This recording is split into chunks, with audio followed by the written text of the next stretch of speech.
Am I the a-hole for not renting out my house to a single mom with 3 kids? This one comes from Aggravating Kale 7232. I, female 28, have a 2-story house that I own. I live in the upper level and rent out the lower floor to people I know personally. One of my rules is not renting to people with kids or pets, mostly dogs, or musicians. It's to avoid noise, destruction of property, and any intrusion into my private space whatsoever. I know a lot of people who are cool with this, and I rent to them. My rent is normally cheaper too because I prefer a good tenant over more profit. So it's always rented. A few months back, my then tenant had to move for a job thing.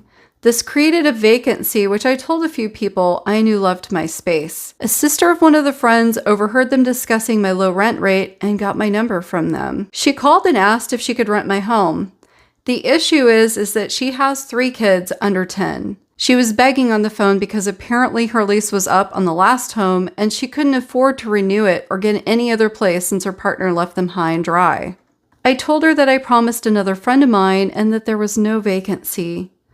I hadn't made any such promise and said that because I didn't want to have 3 kids in my home and I didn't trust her to pay rent. She begged, saying she needs the apartment more because she has 3 kids, and I told her sorry, and that was the end of the conversation. I ended up renting to a couple soon after this and totally forgot about it. Last week, I saw my friend whose sister had called.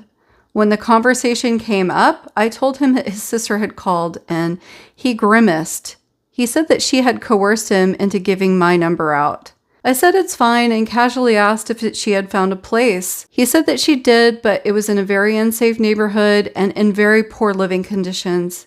A studio flat at that. His wife, who was with him, said that I was the a-hole for not renting my home to her. Am I the a-hole? OP says, P.S. It's not illegal. Okay, OP, I have a surprise for you. You're treading on extremely unethical territory. The Fair Housing Act in 1968 was established specifically to prevent this kind of discrimination. Yes, the Fair Housing Act does protect families with children from discrimination based on their family structure. This includes pregnant people and people seeking custody of their children. So, what is considered familial status discrimination?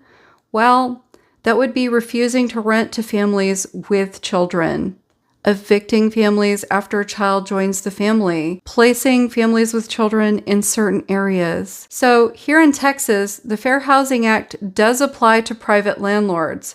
So OP, I'm sorry to let you know this, but you may be the a-hole. Next time, consider letting families apply like everyone else and take into account their credit application over their familial status. If you ever have any questions in real estate, don't be afraid to reach out to your real estate bestie, Andy.